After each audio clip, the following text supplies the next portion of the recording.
How to be happy, weekly habits to add to your routine. Regardless of your version of true happiness, living a happier, more satisfied life is within reach. A few tweaks to your regular habits like getting more sleep and exercise can help you get there. Habits matter. If you've ever tried breaking a bad habit, you know all too well how ingrained they are. Well, good habits are deeply ingrained, too. Why not work on making positive habits part of your routine? In this video you'll find suggestions for weekly, and then in 2 more videos in this series we'll suggest monthly and yearly habits to help kickstart your quest. Just remember that everyone's version of happiness is a little different, and so is their path to achieving it. If some of these habits create added stress or just don't fit your lifestyle, ditch them. With a little time and practice, you'll figure out what does and doesn't work for you. Weekly habits. The following tips include weekly habits that may help you feel happier. 1. Declutter. Decluttering sounds like a big project, but setting aside just 20 minutes a week can have a big impact. What can you do in 20 minutes? Lots. Set a timer on your phone and take 15 minutes to tidy up a specific area of one room, say, your closet or that out-of-control junk drawer. Put everything in its place and toss or give away any extra clutter that's not serving you anymore. Keep a designated box for giveaways to make things a little easier, and avoid creating more clutter. Use the remaining 5 minutes to do a quick walk through your living space, putting away whatever stray items end up in your path. You can do this trick once a week, once a day, or any time you feel like your space is getting out of control. 2. See friends. Humans are largely considered social beings, and while the research is mixed on how exactly socialization impacts happiness, the consensus is that having social relationships can make us happy. Who do you miss? Reach out to them. Make a date to get together or simply have a long phone chat. In adulthood, it can feel next to impossible to make new friends. But it's not about how many friends you have. It's about having meaningful relationships, even if it's just with 1 or 2 people. Try getting involved in a local volunteer group or taking a class. Both can help connect you with like-minded people in your area. And it's likely they're looking for friends, too. Companionship doesn't have to be limited to other humans. Pets can offer similar benefits, according to multiple studies. Love animals but can't have a pet? Consider volunteering at a local animal shelter to make some new friends, both human and animal. 3. Plan your week. Feel like you're flailing about? Try sitting down at the end of every week and making a basic list for the following week.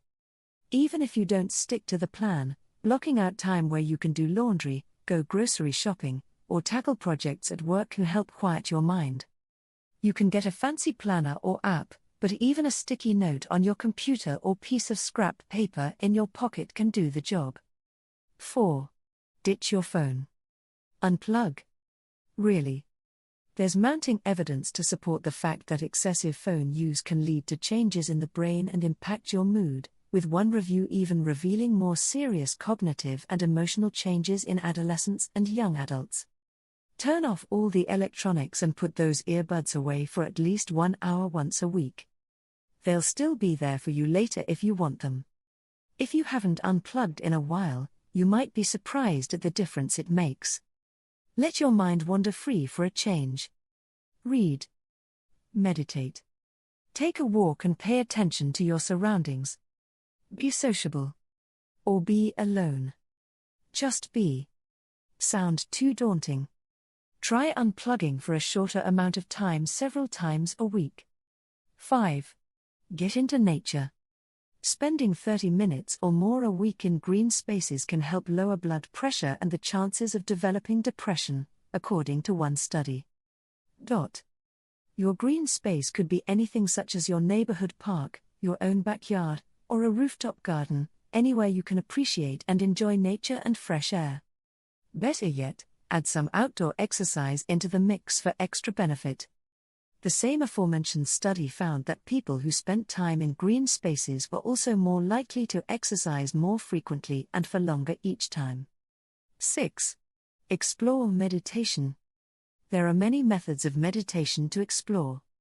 They can involve movement, focus, spirituality, or a combination of all three. Meditation doesn't have to be complicated. It can be as simple as sitting quietly with your own thoughts for 5 minutes. Even the deep breathing exercises mentioned earlier can serve as a form of meditation. 7. Consider therapy. We're certainly happier when we learn how to cope with obstacles. When you're faced with a problem, think about what got you through something similar in the past. Would it work here? What else can you try? If you feel like you're hitting a brick wall, consider speaking with a mental health professional like a therapist on a weekly basis. You don't need to have a diagnosed mental health condition or overwhelming crisis to seek therapy.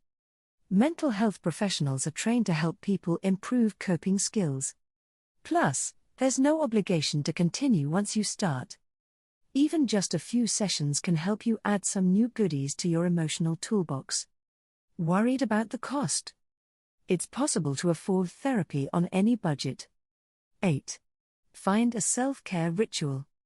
It's easy to neglect self-care in a fast-paced world.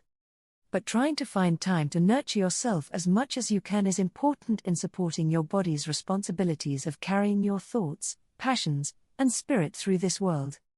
Maybe it's unwinding your work week with a long, hot bath. Or it may be adopting a skincare routine that makes you feel indulgent. Or it could be simply setting aside a night to put on your softest jammies and watch a movie from start to finish. Whatever it is, make time for it. Put it in your planner if you must, but try to make it a priority. Do it.